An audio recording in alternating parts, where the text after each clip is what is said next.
What's up, YouTubers? TJR Sim here, and I got the Club Sport V2 Base right here. I got it in the other day, or actually before Christmas. Been testing it out for about a month. Really enjoy it. It's a big upgrade from version 1. I was a little hesitant on pulling the trigger because I was pretty happy with my version 1. So I said, well, what the heck? Let me try the version 2. It is supposed to be the latest and greatest, and it'll run a little bit better with my version 3 pedals that I have, where I'll get 10-bit resolution when I plug the pedals directly into the base itself instead of 8-bit, and of course 12-bit resolution when you plug them into your PC. But I wanted that extra bit of resolution for when I do play Forza 6 on Xbox One. So I went ahead and got the V2 for that, and obviously, you know, higher torque values and all that. So, but I did have a problem with it when it came in, and there's two ways to fix this problem. And what my problem was is this shaft here rocked back and forth. And I'll play some footage. I'll put some footage in here of you hearing it clanking back and forth, back and forth. And what it was is that this shaft here is just a little bit loose. It's almost as loose as if you have any experience with the version 1. You would slip on your wheel or your rim on here, and you'd have to put in the set screw, and that little bit of distance you had back and forth with that set screw out is what I was having with just doing it on this shaft. So very annoying. Now it actually was dead zero, no dead zone or anything. Even taking up that slack, it was still counted from 0 on. So I didn't have any issue with driving. It's just that I would have that extra vibration and stuff when I was hitting curbing or having to react quickly to someone hitting me on the side of the car or whatever. So, you know, you want it tight. So anyway, I'm having this, hear that wobble? Two ways to fix this problem is you can tighten up. There's, let me see, there's 5 little side A cap screws in here, and these are 3mm cap screws in there. Those little cap screws inside there.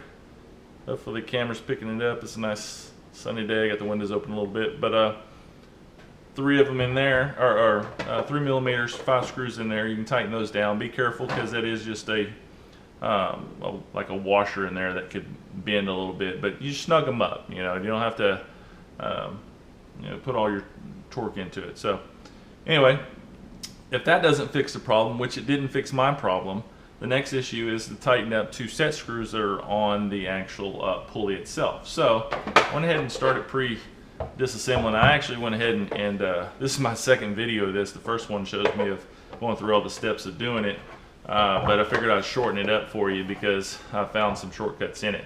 So back here, get to the back of your base. You got 4 screws here. Pull those out.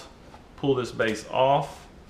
And you notice here's a fan wire for here.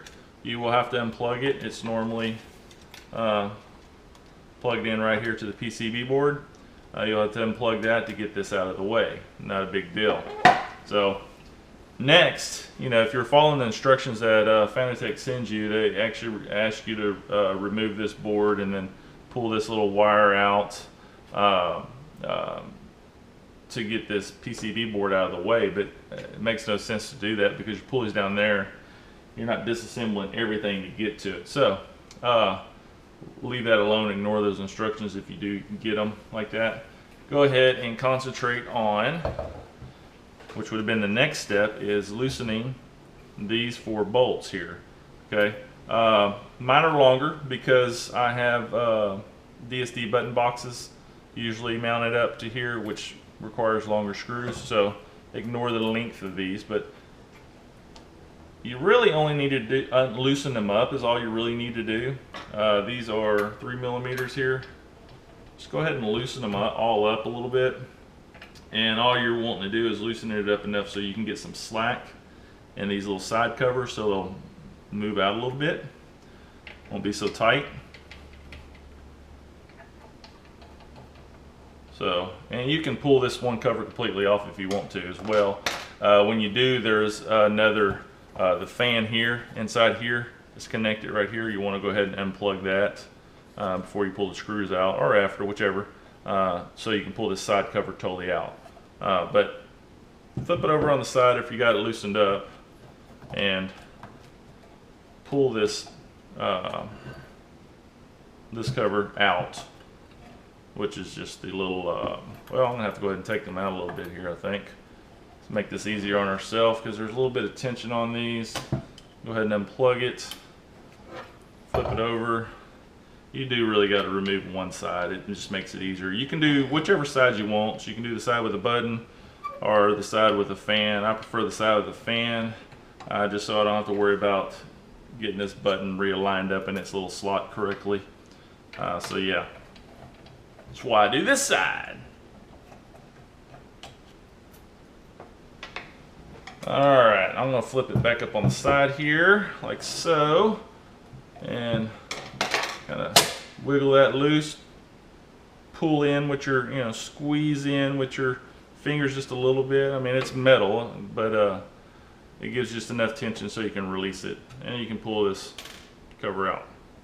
Set those to the side, and what you're looking for, now I have put these screws back in the back that came off of this back cover, and that's just because I'm anal about losing screws. And these little, see these little clear, or not clear, these little white standoffs here, they're kind of a pain to get back in the right position, so I go ahead and just put a screw back in just to hold them in place while I'm moving things around. So it's up to you, just a little extra step I do. In here, hopefully getting the camera, there's a little sight hole here, and there's another one here as well. Now there's two set screws in there. This is just a sight hole to get down to the set screw that is on the hub itself. All you do is, one of them, they're actually both two different sizes. One's 2.5 millimeter, the other's 3 millimeter. Slide it in there, tighten it down. Actually the 2.5 millimeter set screw was loose on mine, and that is what fixed my issue. Now it's no vibration at all, no slack in the hub. So you can go ahead and pull the screws completely out, just do one at a time, put some Loctite on it and slide them back in. It's actually kind of a pain to get them out, because when you're to get in here and try to get a hold of these puppies, wrong size. You try to get a hold of these puppies, gravity is going to want to fall down in there and stuff. So you got to kind of, put your finger underneath the back side, and when you're trying to put it back in, and then tighten it down just to get it started and stuff. So it's a little bit of a pain, because it's not like the set screw comes, well, it may actually slide all the way through here. I didn't put Loctite on it because I just thought it was a pain, and it's easy enough to do this again if I needed to, but it's pretty damn tight. I don't see it coming loose. I think it just came loose, just something oversight in assembly. But anyway, that's how you do it. I'm rambling on here. Tighten both of those set screws, tighten down one, move it over to the other one, then get your 3 millimeter, tighten that one down. Actually, the 3 millimeter set screw was actually plenty tight. Didn't have to tighten down that anymore, but the other one was loose, which totally fixed the problem. Ironically, I can loosen that screw back up, and the shaft doesn't make any noise. But when the motors start going and everything's moving back and forth fast and stuff in a fast, rapid motion, if you have the set screw loose, it'll loosen up the shaft again. So anyway, that fixes it. That's awesome. That saves you some time from sending it back from Fanatec, doing RMA, waiting a week to send it back, week for them to look at it, and then get it back to you. So you may be down to 2.5 weeks before you get another one. And the simple fix is just to tighten down those set screws. I haven't seen anything on the internet about how to do this yet, so I figured I'd make a video of it for all to enjoy. So maybe if you have that problem, check those set screws out. Hopefully that'll fix your problem. Reassemble it back the opposite way that you just assembled it. I'm not going to continue on the video and bore you with that detail, but that's it. Pretty easy fix. Two sets of ways to fix the issue. One's the easiest, obviously. You can do it while you still have it mounted up to your rig, and the other one, of course, you have to unmount it from your rig to get to it. Well, or maybe not. You can get to it on your rig, actually, just fine. Mine's a little tight space, so I'll pull it out here for the purposes of the video to show you. So That's it. Hope you enjoyed it. And this is Larry at TJR Sim, bringing you sim racing news, because I am a sim junkie. Hit like if you liked it. Dislike if you don't like it. And we will see you later. I am out.